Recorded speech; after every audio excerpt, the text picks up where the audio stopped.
तो hello friends, आज मैं आप सबको महात्मा बुद्ध की एक कहानी के बारे में बताने जा रही हूँ। महात्मा बुद्ध हमें इस कहानी में चक्षुपाल के विषय में बताते हैं। तो चक्षुपाल एक अंधे भिक्षु थे। वे महात्मा बुद्ध से मिलने उनकी नगरी में आए थे, जिस कारणवश वे कुछ समय तक वहीं रुक गए थे। तो जब वे वहां रुके तो उनके गुण अवगुणों के विषय चारों तरफ बातें फैलने लग गई थी।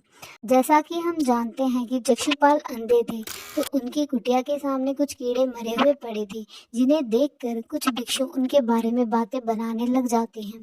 तो यह सब महात्मा बुद्ध देख लेते हैं और वह उन भिक्षुओं को अपने पास बुलाकर कहते हैं कि क्या तुमने इन कीड़ों को मरते हुए देखा, या फिर तुमने ये देखा कि चक्षुपाल ने इन्हें मारा है।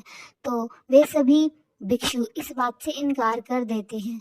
तो महात्मा बुद्ध कहते हैं कि जिस प्रकार तुमने इन्हें मरते हुए नहीं देखा, ठीक उसी प्रकार चक्षुपाल ने भी इन्हें मरते हुए नहीं देखा, क्योंकि वह अंधे हैं और उन्होंने इन्हें जानबूझकर नहीं मारा।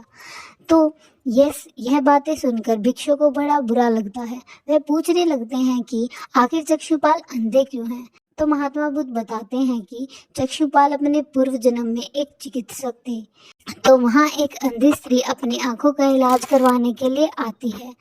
तो चक्षुपाल उसका इलाज करने लग जाता है और वह स्त्री यह भी वादा करती है कि यदि मेरी आंखें ठीक हो जाती हैं तो मैं आपकी दास बन जाऊंगी। चिकित्सक स्त्री को ठीक कर देता है और उसकी आंखें फिर से आ जाती हैं, परंतु स्त्री दासी बनने के भय से झूठ बोल देती है और कहती है कि मेरी आंखें ठीक नहीं हुई।